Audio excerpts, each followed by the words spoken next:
You think you know why the anglerfish glows? A light to hunt in darkness. Simple. Clean. But the truth sitting in Cornell laboratories and Gulf of Mexico specimens tells a stranger story. That bulb dangling from her forehead?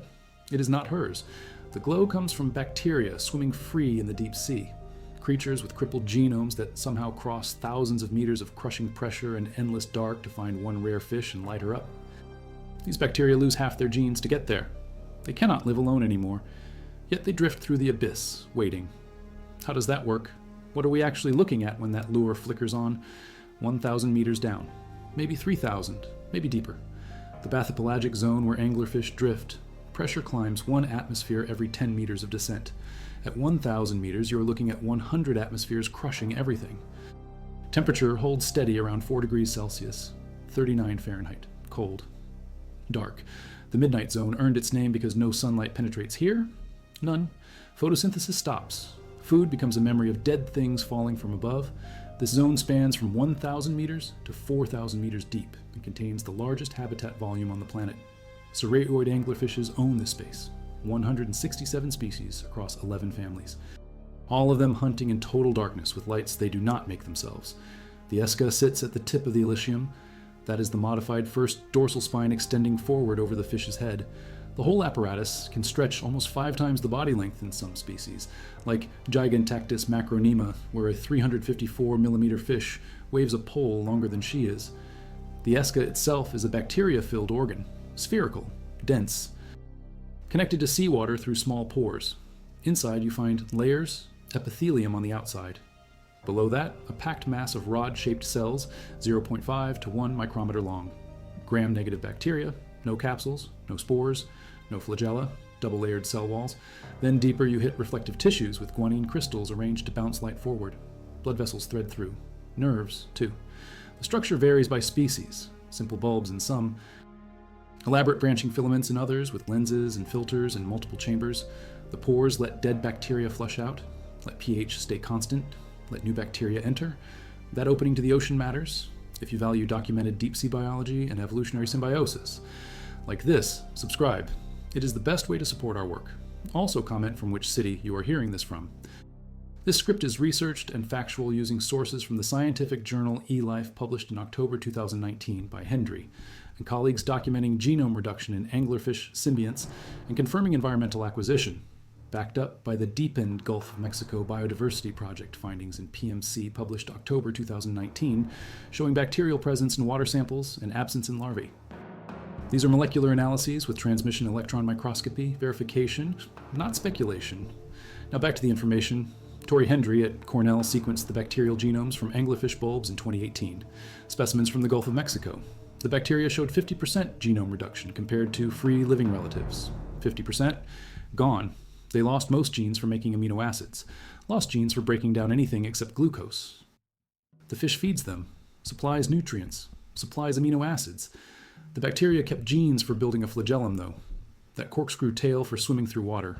Why keep swimming genes if you live locked inside a fish organ? Because these bacteria they go back to the water. They have to. The evidence stacks up hard. Baker and Hendry pulled specimens from 7 anglerfish species across 6 families in 2019. Fish caught in different oceans. Gulf of Mexico. Cape Verde Islands, separated by thousands of kilometers. Some specimens collected almost 20 years apart. The bacteria in those bulbs tested 99% genetically identical. 99%. If bacteria passed parent to offspring inside the fish, they would diverge, co-evolve with their host lineages, follow matching family trees. They do not. The only explanation is environmental acquisition. The bacteria float free in the ocean. Each generation of anglerfish picks them up fresh from seawater. Larval anglerfishes have no light organ, 0 bacteria. The Deepened Consortium sampled 36 serratioid specimens at different life stages in the Gulf of Mexico, sequenced their microbiomes. Larvae came up clean. No bioluminescent symbionts detected. Adults showed high concentrations. The Esca develops as the fish matures. A small papilla appears on female larvae snouts, around 2 to 3 millimeters total length. Males never develop it. Their evolutionary paths split. Females grow the apparatus, start drifting through the bathypelagic zone. At some point, the pore opens. Water flows in. Bacteria from the genus Enterovibrio or Photobacterium, depending on host species, colonize the organ. Transmission electron microscopy from the deepened samples shows them packed in layers below the epithelium. 0.5 to 1 micrometer rods arranged dense against crystal layers. The female now glows. 2 species of bacteria do this work. Candidatus enterovibrio luxaltis colonizes Cryptopsaurus quesii exclusively. Candidatus enterovibrio escacola appears in 6 other serratioid families studied. Fish from completely different lineages share the same bacterial species. That breaks normal symbiont patterns. Usually symbionts specialize, co-speciate with hosts. These bacteria jump between distant host families. They find multiple fish types across ocean basins and light them all up the same way. The Gulf of Mexico water samples contain these bacteria, free-living, drifting, waiting. The bacteria genome tells a violent story. Hendry found massive numbers of transposons, mobile DNA elements, the highest transposon load ever reported in bacterial genomes. Close to 1/3 of the total genome is transposons in both enterovibrio species. Transposons jump around, insert themselves into functional genes, break them, turn them into pseudogenes, junk code, remnants of what used to work. The bacterial genomes are littered with pseudogenes, hundreds of them, genes halfway through deletion. This is active genome reduction, happening now, not finished. The bacteria are still losing genes after 100 million years of symbiosis with anglerfishes. Serratioid anglerfishes evolved around 100 million years ago, early to mid-Cretaceous. The Yale study, published in Current Biology, May 2024, narrowed it down. Sexual parasitism and deep sea colonization happened during the Paleocene-Eocene thermal maximum, 50 to 35 million years ago, massive global warming event. Shallow water anglerfishes walked the ocean floor on modified fins. The planet heated. They jumped up into open water, transitioned from benthic to pelagic, from bottom dwellers to drifters in the water column. That shift required multiple traits arriving together: extreme sexual dimorphism, loss of adaptive immunity, bioluminescent lures, everything synergized. The bacterial symbiosis came with that package, but the bacteria themselves are older. Their ancestors existed before the partnership. They had complete genomes, full metabolic pathways, independence. Then they met anglerfishes and started losing genes. Why would bacteria with reduced genomes survive in the deep sea? The bathypelagic zone is nutrient poor, low energy. Most bacteria cannot make it, but vibrio bacteria sometimes carry genes for polyhydroxybutyrate, PHB, a carbon storage molecule. Microscopy of anglerfish symbionts revealed granules resembling PHB inside the bacterial cells. The hypothesis is these bacteria load up on glucose and carbon while living inside the esca, store it as PHB. Then, when they leave the fish, they slowly metabolize those reserves over years, maybe decades, drifting through the dark, burning stored energy, waiting to find another anglerfish. It would explain how bacteria with broken genomes cross thousands of meters of empty ocean. Female Photocorinus spiniceps reaches 46 millimeters. The male fuses to her back measures 6.2 millimeters. The size difference is not just big, it is orders of magnitude. Some females grow 60 times longer than males. Mass differences hit 500,000 times in extreme cases. Males are swimming testes with nostrils. They hatch, they smell. They find the female using species-specific pheromones she releases. When contact happens, the male bites. Releases enzymes, dissolves her skin and his mouth tissue. The two bodies fuse, circulatory systems merge. His eyes disappear, his fins vanish. Internal organs, except testes, degenerate. He becomes a permanent sperm-producing appendage. Tissue integration is complete. Blood flows between them. She feeds him through shared circulation. He fertilizes her eggs on demand. One Cryptopsaurus quasi-female was found with 8 males attached. 8, all fused, all functional. All supplying sperm whenever she spawned. This only works because serratioid anglerfishes lost adaptive immunity. That is, the antibody system, T cells, a specialized immune response that attacks foreign tissue. Organ transplants in humans require tissue matching and immunosuppressive drugs, or the body rejects the donor organ. Allogenic parabiosis between two individuals of the same species triggers violent rejection normally. But anglerfish females do not reject parasitic males. The immune system keys needed for antibody maturation are missing. Genetic analysis published in Science in 2020 by Swan and Bohm showed the genomic regions controlling adaptive immunity underwent degeneration in serratioids. The genes are there but broken. Pseudogenes again. The trade-off: let males fuse, let sexual parasitism evolve. The deep sea is vast. Encounters are rare. Once you find a mate you cannot let go, the species adapted by disabling the system that would push them apart. The bacteria benefit from this too. Without adaptive immunity, the fish cannot mount antibody responses against the bacterial symbionts colonizing the eske. The bacteria can establish populations without immunological attack.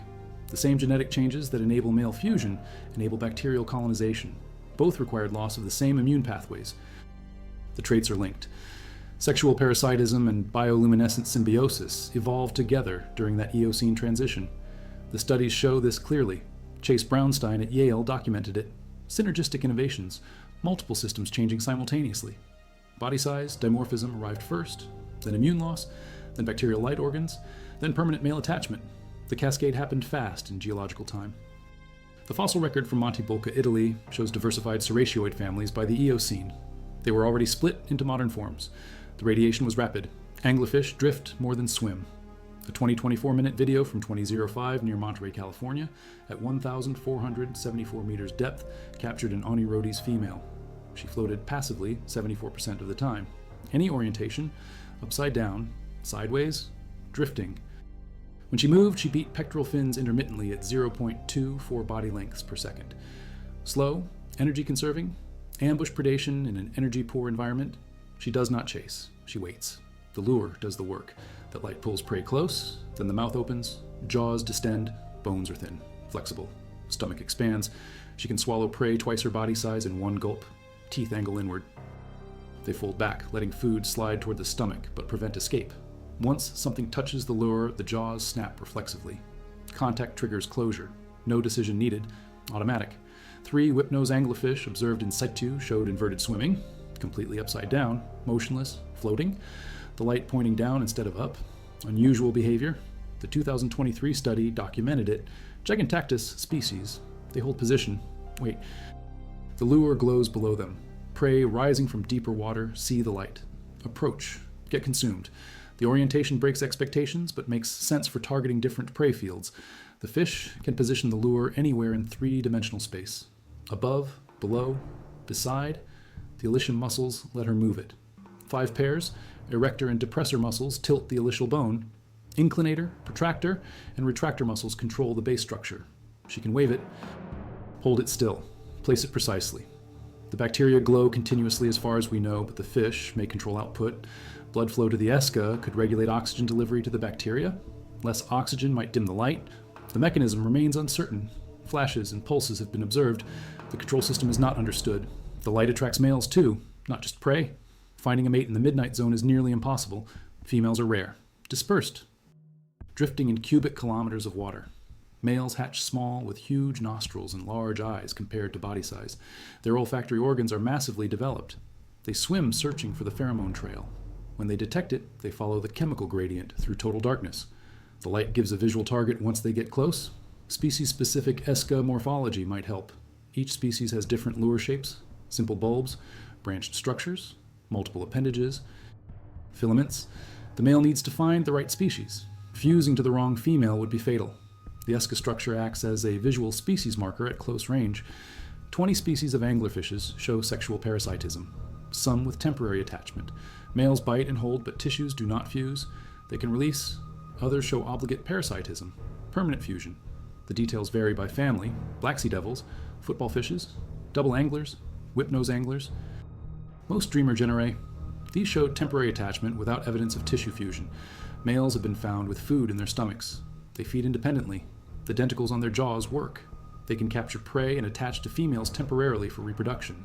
The permanent fusion happens in other families: Linophrinidae, Colophrynidae, Centrophrinidae, Ceratidae. Males become true parasites, completely dependent. Linophrine species have a second light source. A chin barbel, elaborate, branching, bioluminescent, but the light does not come from bacteria. It comes from intracellular photogenic granules, paracrystalline structures inside the barbel tissue cells. Intrinsic bioluminescence, chemical light production by the fish itself. No symbionts involved. The eska on top uses bacteria. The barbel below uses fish biochemistry. 2 completely different light production mechanisms in one animal. The only example in nature. The eske is ectodermal tissue, derived from skin. The barbel is mesodermal, derived from deeper tissue layers. Different developmental origins, different light systems, both functional. Hansen and Herring documented it in 1977.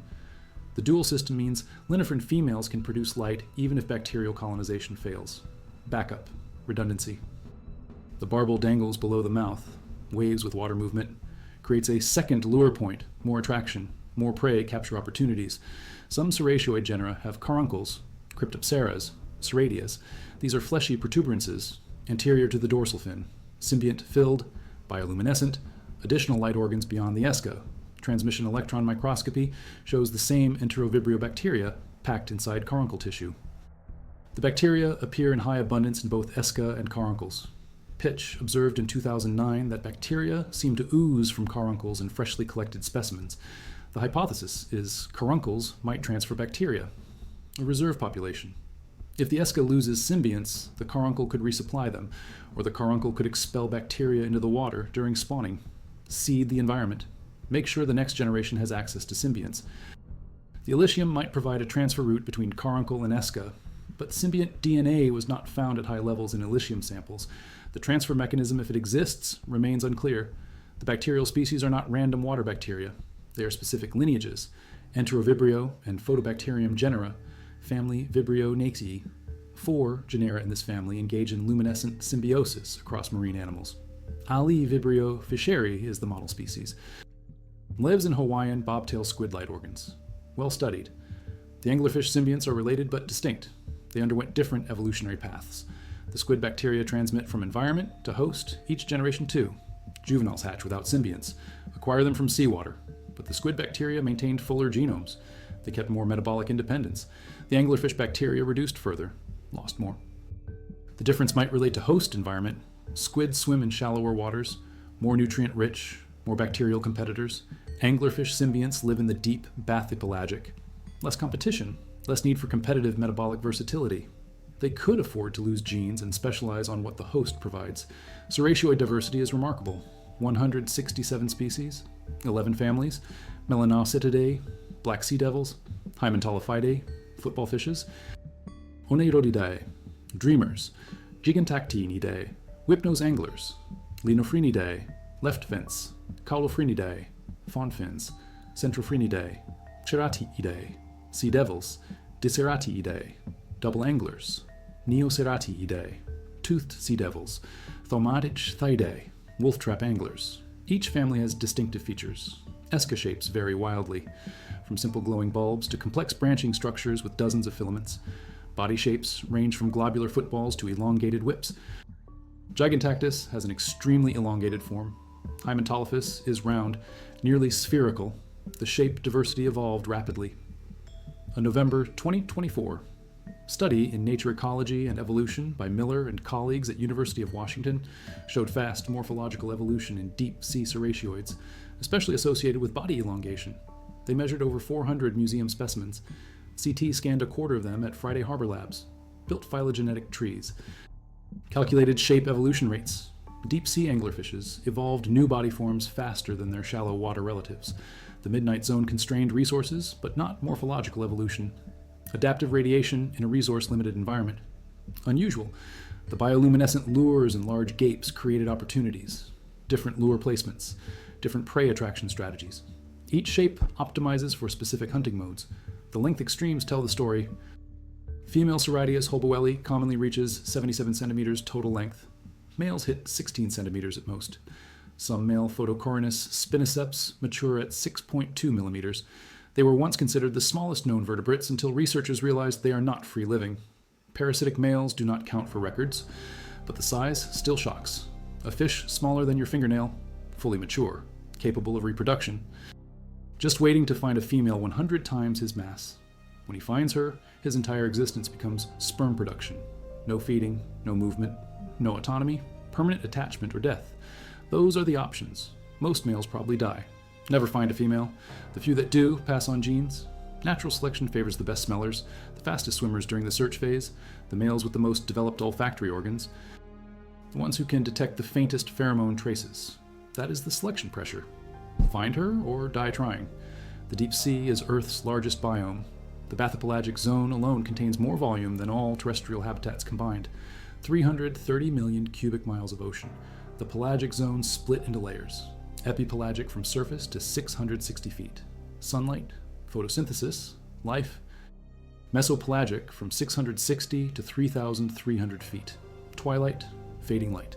Then bathypelagic, 1,000 to 4,000 meters, 3,300 to 13,000 feet. Midnight, no light except bioluminescence. Below that abyssopelagic, 4,000 to 6,000 meters. Then hadalpelagic in the trenches, past 6,000 meters. Anglerfishes dominate the bathypelagic, most speciose fish suborder in that zone. They outcompeted everything else. The bacterial symbiosis gave them the tool they needed. Light in total darkness is power. The ESCA structure complexity varies by species, but all share basic components. Bacteria-filled chambers, reflective layers, usually guanine crystals, blood vessels for nutrient delivery, nerves for potential control, pores connecting to seawater, pigment layers to direct light. Some species have lenses, focus the beam, others have filters. Color the light, the wavelength matters. Most deep-sea fish have eyes sensitive to blue light, 450 to 480 nanometers. That is what penetrates deepest in seawater. But some anglerfishes produce different wavelengths. Red bioluminescence exists in a few species. Most deep-sea creatures cannot see red. The predator gains an invisible flashlight. She can see prey that cannot see the light illuminating them. Asymmetric warfare. The red light production uses different bacterial strains or different host tissue modifications. The mechanism varies. The fossil record gives limited data. Deep-sea sediments rarely preserve. Tectonic uplift must bring them to the surface. Few formations worldwide contain serratioid fossils.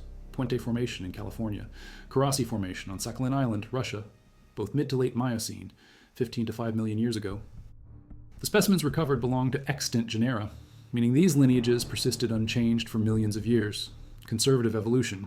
The basic body plan works. No need to change it. The rapid radiation happened earlier. Eocene, 50 million years back. By the time Miocene deposits formed, the families were established. Stable. The innovation burst was over. Current research focuses on genome analysis, understanding the molecular mechanisms behind immune loss, identifying the specific genes that broke. Why those genes? Why that pathway? The medical implications are significant. Human organ transplantation requires immunosuppression. Understanding how anglerfishes naturally disable tissue rejection could inform transplant medicine. The bacterial genome reduction interests microbiologists. How do you lose half your genes and remain viable? What is the minimum genome for life? The anglerfish bacteria approached the threshold. They kept only essential functions: glucose metabolism, bioluminescence, flagellar construction. Everything else, gone. The host provides it. The symbiosis is obligate now. Neither partner can survive alone. Field observations remain difficult. Deep-sea sampling requires specialized equipment, remotely operated vehicles, submersibles, midwater trawls. The Deepen project used mock nets, multiple opening-closing net, and environmental sensing system. Nets that open and close at specific depths. Target specific zones. Bring up specimens from known layers. The Gulf of Mexico cruises from 2014 to 2018 collected 36 serratioid specimens across multiple species. Fresh enough for genetic analysis. That is rare. Deep sea fish decompose quickly when brought to surface. Pressure change, temperature change. They burst, eyes bulge, gases expand, the tissue degrades. Getting usable DNA requires immediate preservation, liquid nitrogen, ultra-cold storage. Most historical specimens sit in formalin jars in museums. DNA is degraded, unusable for modern sequencing.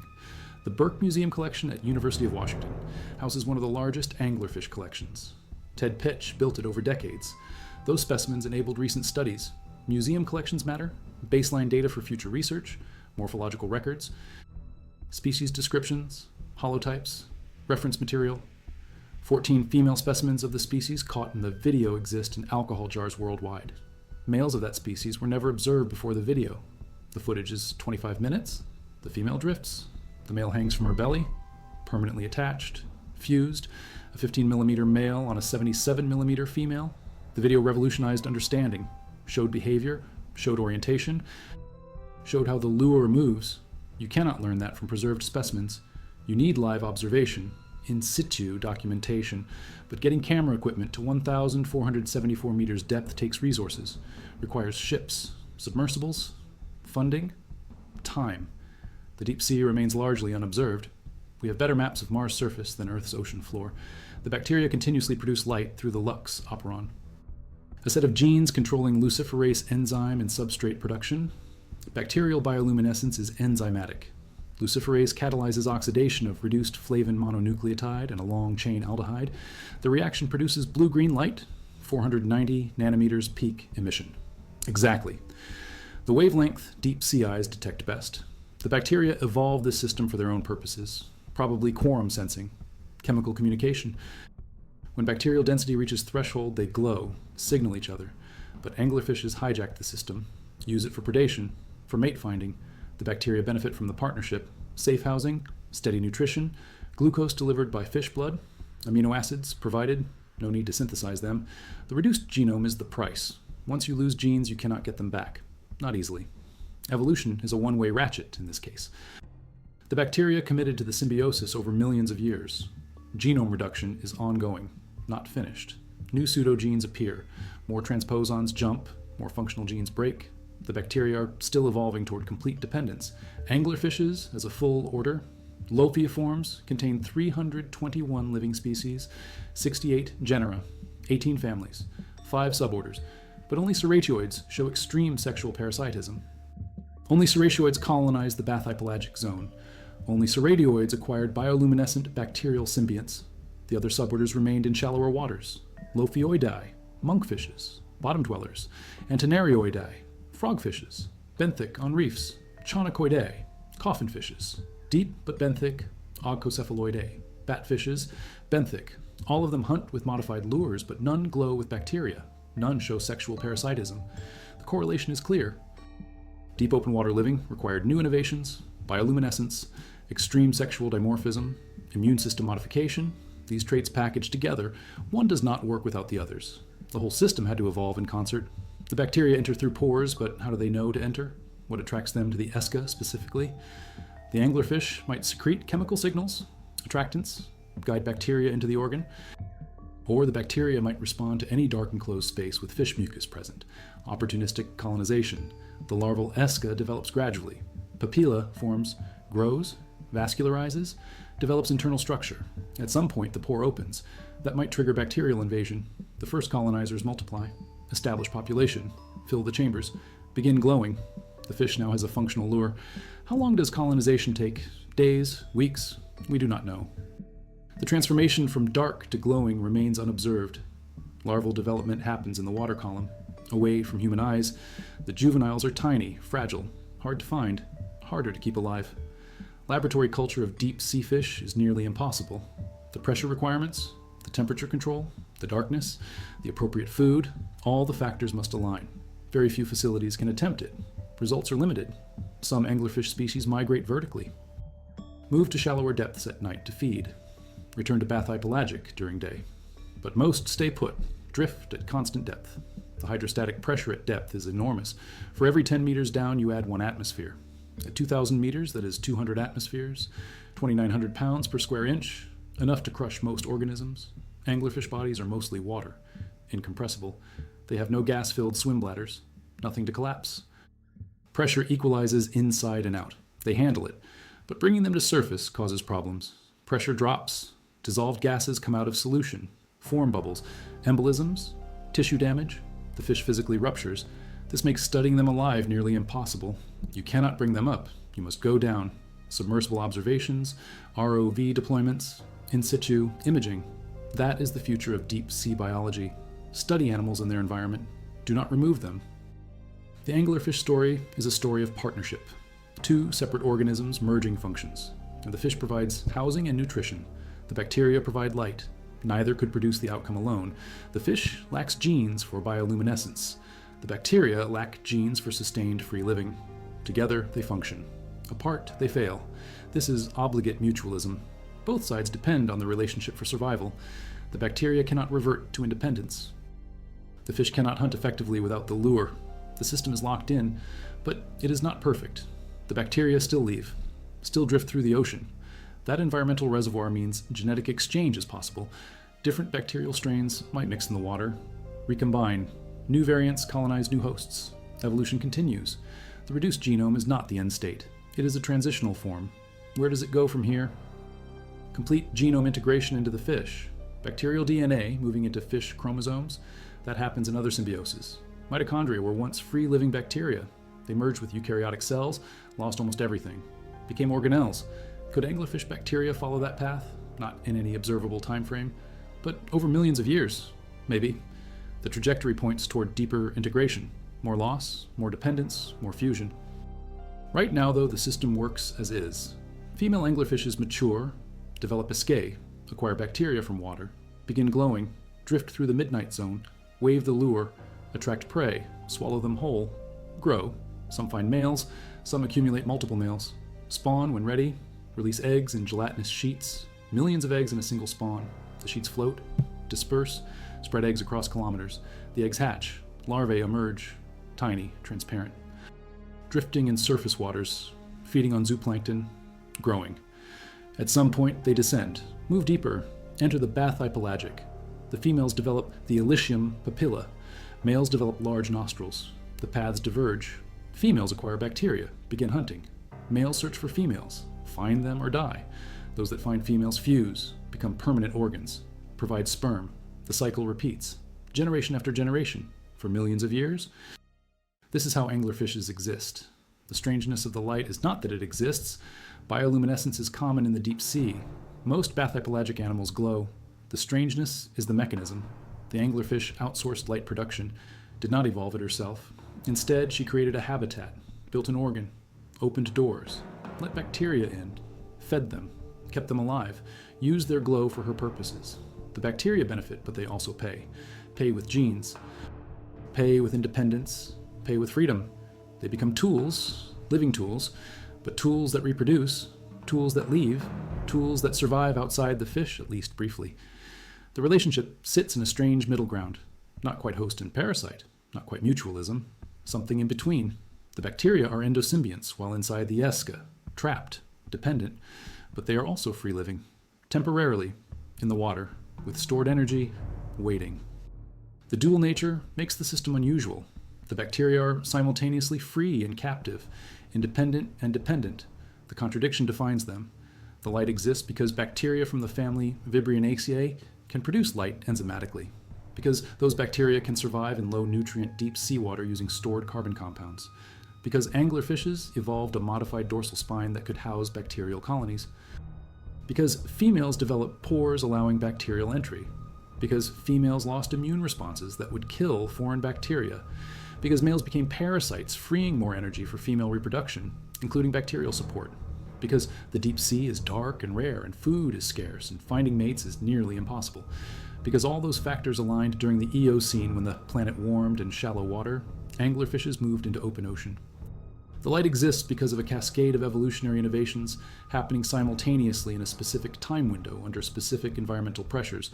Remove any one factor and the system collapses. The light requires everything: the bacteria, the host, the environment, the evolutionary history, the genomic changes, the behavioral adaptations, all of it together. In 2018, Hendry published in EmBio. In 2019, Baker published in eLife. In 2019, Deepin published in PMC. In 2020, Swan published in Science. In 2024, Brownstein published in Current Biology. In 2024, Miller published in Nature Ecology and Evolution. The story assembles. The molecular evidence clarifies. The genomic data confirms. The field observations support. The bacterial cultures verify. We know more about anglerfish bioluminescence now than ever before. But we still do not know everything. We do not know how fish control light output.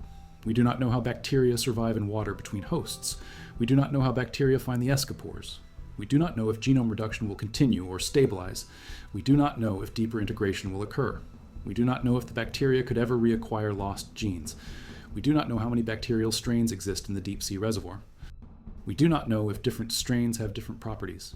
We know the shape of the relationship, but not all the details. The research continues. The specimens accumulate. The data builds. Each study adds pieces. Each genome sequence reveals more. Each field observation documents new behaviors. The picture clarifies slowly, but the deep sea resists. It hides its secrets. You cannot rush understanding of the midnight zone. In 2023, a soil core from White Sea floor showed heat storage patterns matching longhouse thermal models. Wait, that is from a different documentary. Here is what actually matters for anglerfish. In 2019, a pore in an anglerfish escape was measured at microscopic scale, showing continuous connection to seawater and bacterial cells, arranged in organized layers against reflective crystal tissues. and the structure proved bacterial acquisition from environment. Because larvae lack the structure entirely, and adults from oceans thousands of kilometers apart carry identical bacterial strains at 99% genetic similarity. And the only explanation is environmental seeding and continuous recruitment. From a free-living reservoir that crosses the entire deep sea and persists for millions of years and sits in the water, right now between every anglerfish waiting to colonize the next generation. And that reservoir is made of bacteria. With half their genomes deleted and no ability to live freely long-term, yet they drift there anyway, burning stored energy and crossing impossible distances in crushing darkness to find rare hosts. And when they do, they light up a predator that has been hunting in these depths since the Eocene. The light is not hers. It never was. It is borrowed, rented, leased from creatures that cannot survive without her but also cannot stay with her. The light is temporary, permanent, present but not possessed. That is what you're looking at when the lure glows. Not an anglerfish creating light, an anglerfish hosting light, providing a stage for bacterial bioluminescence, using it, benefiting from it, but never making it herself. The light exists because bacteria agreed to a deal they cannot back out of. Trade independence for safety, trade genes for glucose, trade freedom for a home in the dark. And the anglerfish dangling there 1,000 meters down with her light glowing and her mouth open and a male fused to her belly is the proof that the deal works.